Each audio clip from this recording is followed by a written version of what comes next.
और है भाई।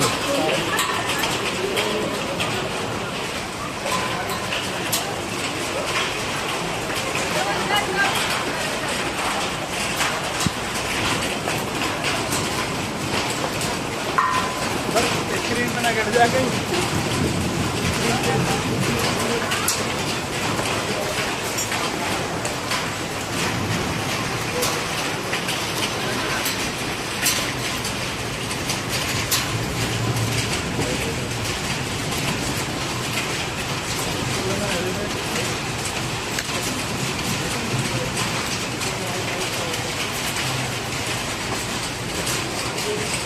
ओ लो बस।